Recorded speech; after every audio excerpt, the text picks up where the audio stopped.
So what is the process of conducting mediation by Zoom? Hi, my name's Charles Buist, and I'm a personal injury and wrongful death attorney in Orlando, Florida. And today, we're going to be talking about Zoom mediations and how you can potentially resolve your case from the comfort of your own home. So, let's jump right into it and talk about the overall process of Zoom mediations. Mediation is a process of dispute resolution in which a neutral third party, known as a mediator, helps the parties involved in a conflict to reach a mutually agreeable resolution. Now, with the rise of remote work and video conferencing technology, the use of Zoom for conducting mediations has become increasingly popular. Here's an overview of the general process for conducting a mediation by Zoom. First, let's talk about pre-mediation preparation. The first step in any mediation is to prepare for the session. The mediator will typically contact the parties involved to confirm the date and the time of the mediation and provide them with any necessary materials or information. In a Zoom mediation, the mediator will also typically provide the parties with instructions on how to access the video conference and ensure that everyone has the necessary technology and equipment to participate in the session.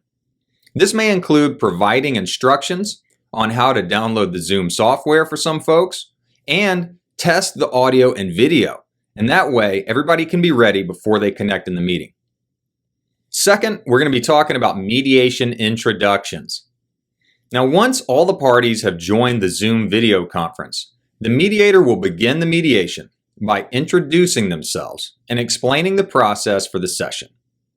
This process typically involves outlining the ground rules for the mediation and establishing expectations for how the session will be conducted.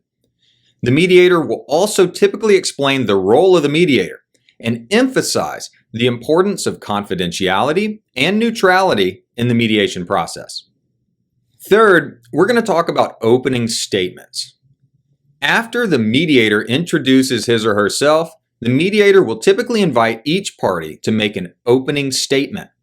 Now, this is an opportunity for each party to share their perspective on the dispute itself and explain their goals for the mediation. Also, keep in mind that in a Zoom mediation, the mediator may use the screen sharing feature to display any documents or visuals that the parties wish to reference in their opening statements. Fourth, let's talk about private caucus sessions. After the opening statements are done, the mediator will typically conduct a private caucus session with each of the parties. Now, this involves meeting with each party separately, either in a separate Zoom breakout room or through a private video chat within the Zoom meeting. During these caucus sessions, the mediator is going to typically ask the parties questions and try to gather more information about their interests and their goals for the mediation. The mediator may also use these sessions to help the parties identify potential areas of agreement and explore possible solutions to the dispute. Now, number 5, let's talk about negotiation and settlement. Once the caucus sessions have been completed, the mediator may move the parties into a negotiation phase of the mediation. And this can involve bringing the parties back together in a Zoom meeting and facilitating some sort of discussion between them to explore potential settlement options. Now, if the parties are able to reach a settlement agreement, the mediator will typically draft some sort of written settlement agreement that outlines the terms of the agreement that the parties agreed to at mediation. Now, these parties will typically then sign the agreement and the mediation may be concluded at that point. 6, let's end on post-mediation follow-up.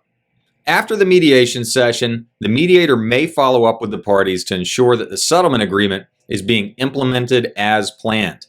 In some cases, the mediator may also conduct a follow-up mediation session to address any additional issues that may arise after the settlement agreement has been signed by the parties.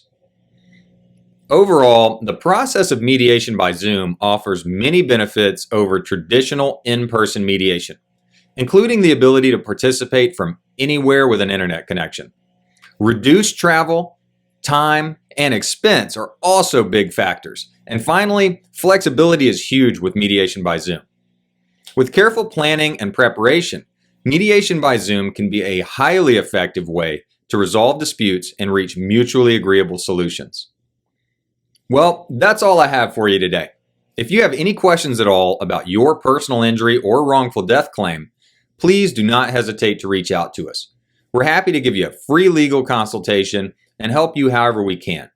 If you want to schedule your consultation, you can call us at the number below in the video description, or you can find us at our website at www.carelessdriver.com. And thank you so much for watching this video, and we'll see you next time.